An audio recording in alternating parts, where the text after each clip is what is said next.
Welcome back, everyone. Oz here, and today I've got some r/EntitledPeople for you all. As per usual, I'll be reading the post, giving you my opinions at the end, and I hope you do the same down in the comments below. And without further ado, let's jump right into it. Pibble lawyer, house guest from hell. I once had a house guest that wouldn't leave. His name was Derek.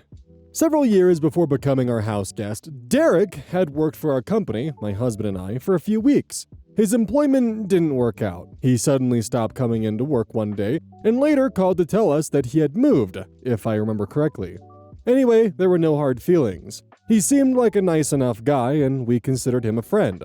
Fast forward several years. I think there may have been a few Facebook hellos and a call or two in between, and my husband's phone rang. It was Derek. He explained that he was down on his luck and looking for work. We didn't have anything available, and he specifically asked for a place to stay temporarily. He had broken up with his girlfriend and wanted to see if he could come and stay with us for a few days to a week. We're happy to help. Derek's stay quickly turned into well over a month without an explanation of any kind. He didn't do anything productive.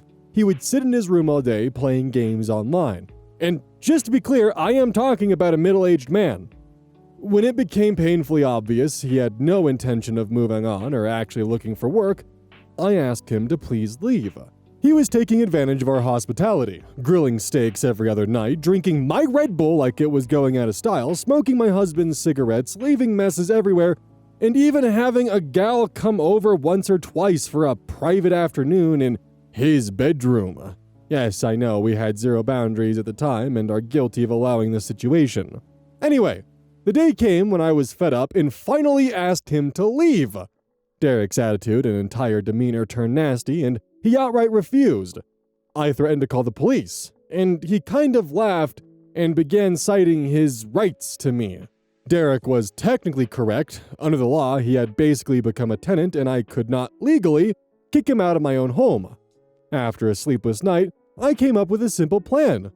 I unplugged the modem and hid it. Within minutes, he came out of his room, suddenly meek and kind, to let me know that the internet wasn't working and shouldn't I take a look to see what was wrong? I kind of looked at him puzzled, shook my head, and said, no. He was exasperated and repeated that I needed it for work. That's when I smiled a big smile and told him that it wasn't broken and that I would happily go without internet for the entire year if that's what it took for him to finally leave. He was pissed. For a few hours, he sat in his room in complete silence.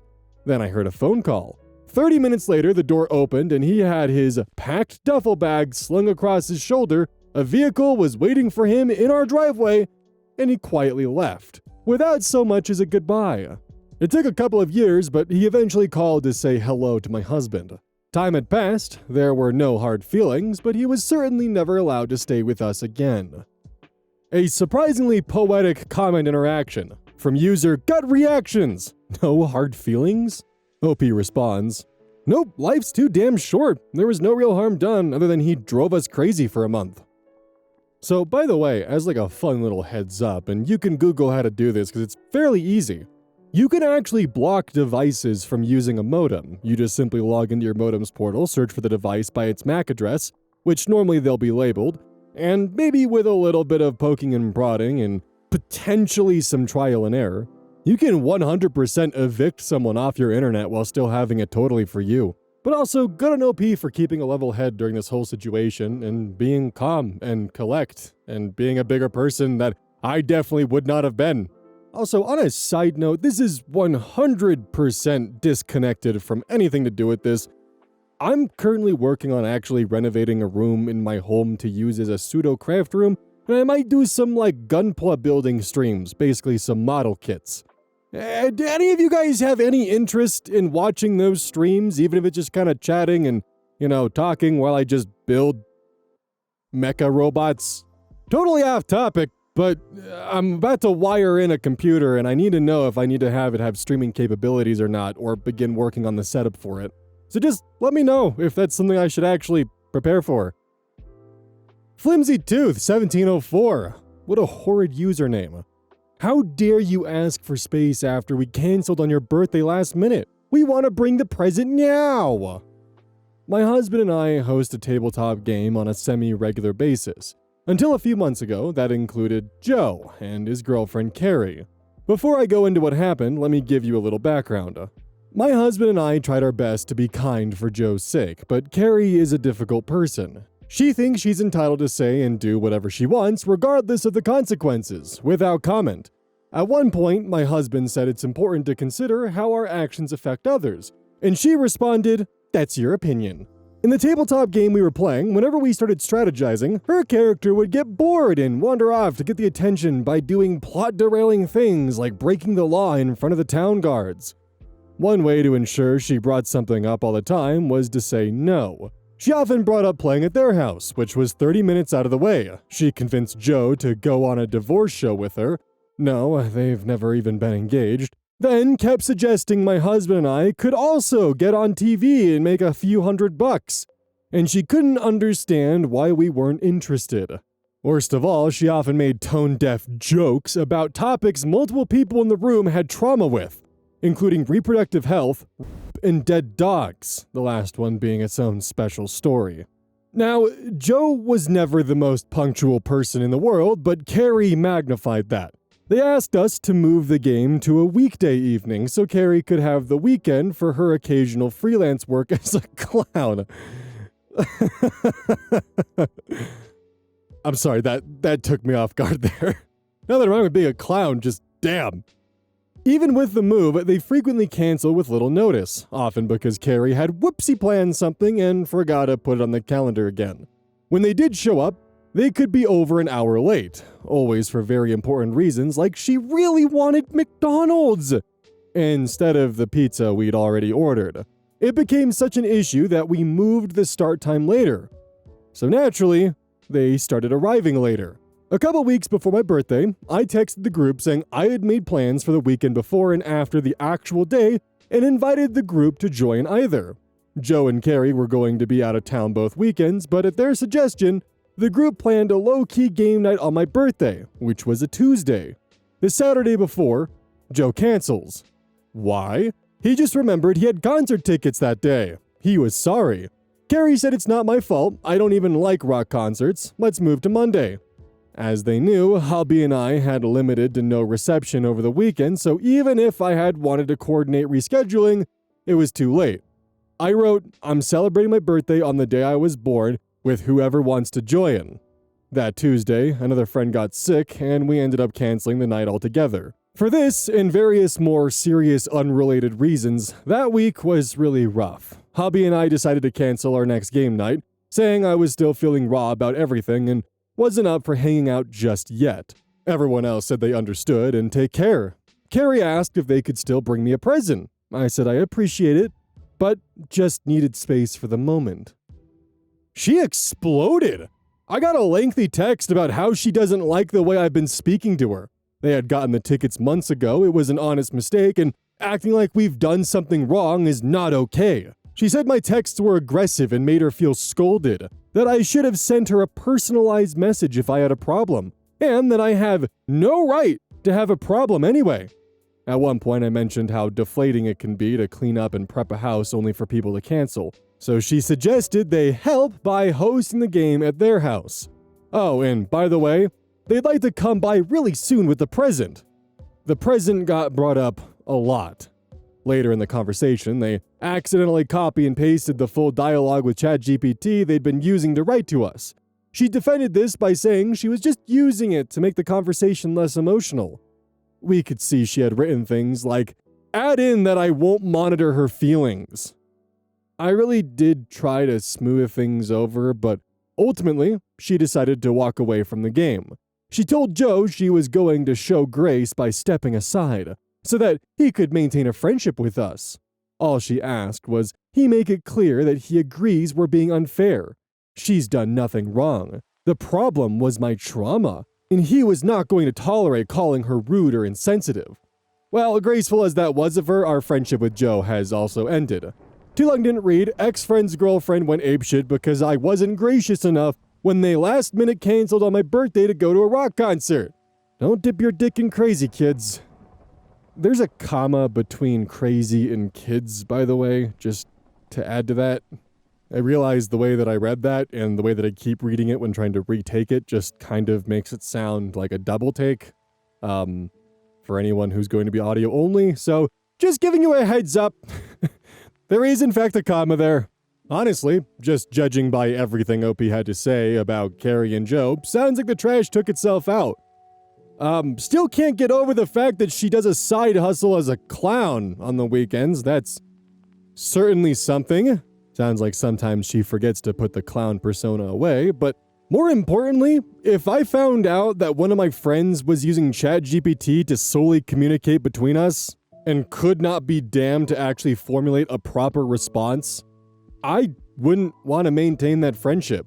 The extra cherry on top is the fact the prompts were accidentally sent as well because I copied the entire conversation and seeing the true feelings that she felt about you. Or any friend that does that in the first place. I'd definitely just be done with that at that point in time. I think honestly the biggest thing that breaks my heart about AI is it had so much potential to actually be an amazing tool for humanity. And it could have been something to help with cancer research, it could have been something to help with actual science, being a tool to help with progression. But instead, the first thing AI has done, on a scale that's been mass adopted, is strip away the humanity from, well, being human. Everything from entertainment to interactions to art are all just kind of slowly being replaced by AI. Sorry for that soft soapboxing there. Anyways, glad you at least got Carrie and Joe out of the picture because they sounded fucking exhausting. Moopy 2. Ex-boyfriend walked out after I asked him to get a job or help out.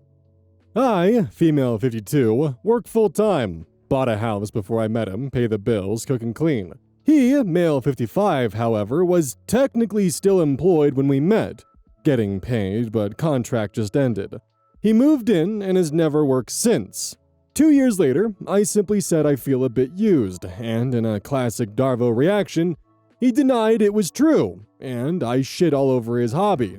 I've actually booked shows for him, set up invoicing, and go to fairs with him to try to turn it into a business. Oh, and I never ask how he is. I do. When I said it was my house, he got mad, declared it's always about money, and asked if he should get his rucksack and leave. I told him to go ahead if he wanted to have that tantrum. He left on Friday whilst I was at work with the bloody rucksack. He hasn't contacted me since and is probably sleeping rough since his van is still on my drive. It's non-runner. I feel a bit bad because it's winter. He would literally rather be homeless than help out around the house or get a bullshit job, as he put it. The entitlement that he thinks I should work whilst he sits in my home eating my food and watching my TV all day. I should have put my foot down sooner. I'm too old for this type of crap. Just wanted to get it off my chest, I guess. You should probably change your locks while you're at it. You should probably also double check all of your valuables, just in case. I will say though that with the advent of the internet, it is kind of weird seeing Gen X drama popping up on my feed. Like, it's somehow simultaneously both comforting that life just continues to be life, but it's also, kind of frustrating. Secondhand frustrating. Like, OP's ex-boyfriend is 55. It's my dad's age, and he's acting like this. Sounds like she's dating the Walmart brand version of Steven Universe's dad. It's a reference that I don't know how many people are actually gonna pick up on in my audience. Deleted user. Girlfriend's parents decide to visit to avoid the storm in their state. Demand to use my car and get master suite instead of the guest room. My girlfriend and I have been together for nearly 2.5 years, and in that time, her parents have always been cold towards me. They live in the Midwest and are of the opinion that California is a cesspool, and Los Angeles, where I live, even more so. They decided that with an incoming storm, that staying with us, so close to the ocean, would be better for them. I got home from work yesterday to her parents taking a nap in the master bedroom, and were not happy when I kicked them out to the guest room. We went out for dinner Friday night, and they were not happy with the quality, remarking that they preferred Taco Bell or Chipotle. I just tuned out the rest of the night. This morning after waking up, they asked me to use my car for them independently visiting tourist spots. I drive a modified Ford Focus RS. I'm not handing these people a 500 horsepower car. especially as neither of them have driven a stick shift in over 30 years.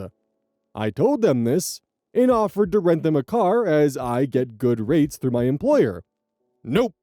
Not only was that not acceptable, they didn't want my Focus to drive, they wanted to drive my 1967 Pontiac GTO. They said it's their dream to drive a classic convertible, a PCH, to see the sights. Never mind the fact that PCH is practically burnt to a crisp until you get past Malibu. That was a hard no from me, and they reluctantly took the Camry I rented for them. This is going to be a really long 10 days. This mirrors back the post we had maybe about a week or two ago where OP's in-laws also wanted to use the master suite instead of using the guest bed. Well, in that case, it was a pull-out couch. And I was pretty shocked and dumbfounded because I couldn't imagine my family or any family doing that because that just seemed ridiculous and extremely self-centered and entitled. And apparently, it's not that uncommon. It might be a Midwestern or Southern thing if I were to guess. Also, what is your girlfriend doing during this whole fiasco with her parents? Because it sounds like they're kind of getting the free range of the house here and aren't expecting any pushback. Yeah, we decided we wanted to come visit where it's sunny and won't be a cold winter hellscape, and we're gonna take your master, we're gonna take your classic car, and we're gonna do what we want. And by the way, the dinner that we got Friday night, not as good as Taco Bell or Chipotle. I'm wondering if they went to like a California Mexican restaurant and are now trying to compare to Taco Bell or Chipotle, and that's not even comparable. Authentic Mexican food, which is what I'm kind of left assuming it is, considering location as well as the comparison it was brought to, Taco Bell and Chipotle can't hold a candle to authentic Mexican cuisine. That's just how it is. Honestly, the best kinds of Mexican restaurants are when the menu's entirely in Spanish and I have to look at the menu and point and go, "Trece," with my shitty high school knowledge of my Spanish curriculum, hoping to God they at least understand what I meant. I don't know what's in there, I can't read the ingredients, but damn it looks good and damn it tastes good. God damn, Taco Bell or Chipotle, are you kidding me?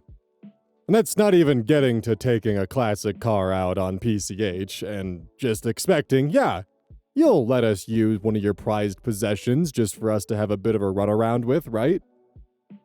Dego freak! Sister-in-law antics.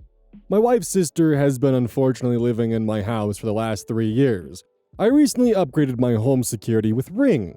The kit came with an extra camera, so I plugged it in facing my back door. Sister-in-law saw it and lost her damned mind, accused me of spying on her. So we had a vacation planned, and I felt like all of my bases were covered back home when I received a notification that my camera was offline. It's hardwired, and the wireless was still working, so I knew it had been unplugged. We arrived home, and sure enough, it had been unplugged and turned around. I told her to not disable my security camera, and she snapped back that she doesn't like being spied on. I told her that it's not watching her, it's monitoring my back door for security. Then she actually said she would do it again. So I casually dropped that if it did happen, I would buy 10 hidden cameras and place them where she couldn't find them. Empty threat because my wife would throw a fit, but sister-in-law doesn't know that. I can hear her in the room checking the closet and door frames. Lamau. I mean, that's one way to go about it, is making her have existential fear. It also sounds like you additionally have a little bit of a wife problem in addition to a sister-in-law problem. But if I was in your shoes, this is what I would do. If she's complaining about the backdoor security camera, dress up as Bigfoot, or Mothra, or Godzilla, or put on a ghillie suit, something. And then just casually stroll through the backyard when she's out in the living room so she can see you. And then, go somewhere else for a while and come back when she's like, I saw someone in our backyard wearing a Bigfoot costume. Just hit her with the, you fucking liar. I can only assume you're lying because we don't have a camera to prove that you actually did see that, so I guess I'm right and you're wrong. And then just keep doing it over and over again. All until she finally realizes that getting a backdoor camera might actually be the best bet to catch the phantom Godzilla that keeps appearing in her nightmares. There's also the possibility that she's doing something she shouldn't be doing in the backyard and is afraid of being caught. My idea is just ridiculous and in my head somewhat funny, but truth being, she's probably afraid of getting caught with something, and that's why she's so pressed on disabling the camera that faces outward. What are the chances of kicking her out? Droshin fan. My grandfather tried to give away a house he never built, cut out his own son, and now his widow says she can't afford to pay what she legally owes us. Yesterday, I got a phone call that perfectly summarizes years of entitlement. A woman I had never personally spoken to before called me and asked if she could pay 250,000 euros instead of 320,000 euros. Calmly, politely, like she was negotiating a discount. She is my grandfather's second wife. Here's the background. The house at the center of this story was not built or financed by my grandfather. It originally belonged to my great-grandparents on my grandmother's side. They built it themselves and paid for it entirely. It was a multi-family house with 3 apartments created through decades of work. While they were alive, they made one thing very clear. They wanted the house to stay in the family. My great-grandmother lived in one of the apartments. My grandparents lived directly in the apartment above her. They were physically close. There was daily proximity. This was not a distant family arrangement. My parents divorced when I was 1 year old, but despite that, my sister and I spent a lot of time with my great-grandmother. She was the kindest person I ever knew, and when she died, I was 8 years old, and my sister was 15. We were old enough for real relationships to exist. Whenever my great-grandmother needed some rest, we were sent upstairs to my grandparents, but in reality, that only worked on paper. About 85% of the time, I was sent back downstairs almost immediately, while my sister was placed in front of the television. We were not welcomed, just managed. The moment my great-grandmother died, my paternal grandparents cut off all contact with us immediately. No explanation, no gradual distancing, just silence. My grandfather lived rent-free his entire adult life in that house. He never built it. He never financed it. He never passed anything forward. He cheated on my grandmother constantly, worked as a taxi driver, spent his time in a small garden outside the city, and treated his own family like an inconvenience. He hated his own son, my father. A few years before his death, after my grandmother had already passed away, my grandfather married a Ukrainian refugee who was 40 years younger than him and had 4 children. Then came his plan. He officially restructured the house from 3 apartments into 2, gifted one part to his new wife, and sold the other part to her as well. The intention was obvious: to transfer the entire property to her and make sure his own son received nothing. He even reestablished contact with my father for exactly one reason: to pressure him into giving up his remaining 6% share of the house. Once that was done, he disappeared again. No relationship, no reconciliation, nothing. He knew he was dying. A notary was brought to his hospital bed. He still refused to make peace with his only living son. Shortly after my grandfather died, 3 years ago, my father sued his stepmother over the house. Thankfully, he had taken out legal insurance years earlier, so the case did not cost us much financially. My father died 1 year ago. What he didn't account for were his legal mistakes. Because of those mistakes, his wife cannot simply keep the house. Legally, she now has to pay out roughly half of the property's value to us. That amount is 320,000 euros, which brings me back to yesterday. She called me. Our first real conversation ever. And she asked if she could maybe just pay 250,000 euros instead. When I didn't immediately agree, she explained that she doesn't know how she's supposed to finance this at all. She said the legal fees are growing over her head, that the lawyers alone are draining what little money she has left, and that she simply doesn't have the funds. She told me she also has to think about her children, their future, how difficult this situation is for her. And yes, I understand that this is stressful for her. I understand fear. But what I cannot understand is the entitlement behind it. Her late husband lived rent-free his entire life in a house he did not build. He broke contact with his only 2 grandchildren the moment his mother-in-law died. He deliberately tried to rewrite an inheritance to benefit his much younger wife and her children while cutting out his own only son in bloodline. And now, after all of that, the expectation seems to be that we should absorb the financial consequences of his choices because the situation has become inconvenient. I didn't create this legal mess. My father didn't either. This is the result of a man who believed he could take everything, leave nothing behind, and never be held accountable. I'm so glad he didn't get his will. This guy was such a horrible, selfish person. Here is another reason why I cannot describe my grandfather as anything other than deeply disturbed. He crossed boundaries again and again. He touched my sister inappropriately. He made multiple attempts to pursue my mother, repeatedly tried to get close to her against her will, and even attempted to gain access to the bathroom while she was showering. When my father was a child, he almost touched him inappropriately as well. Thankfully, nothing worse happened because my grandmother came home in time. Even when I tried to connect with him, he didn't have any interest and never called back. Long before any of this, the only time my grandfather ever tried to contact me directly was when he wanted something.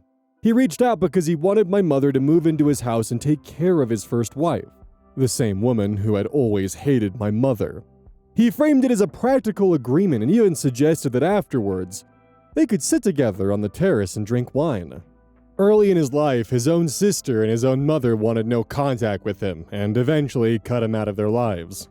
Apparently, that entitlement didn't die with him. So because of the username, the mention of euros and all that, I decided to take a peek at OP's main page.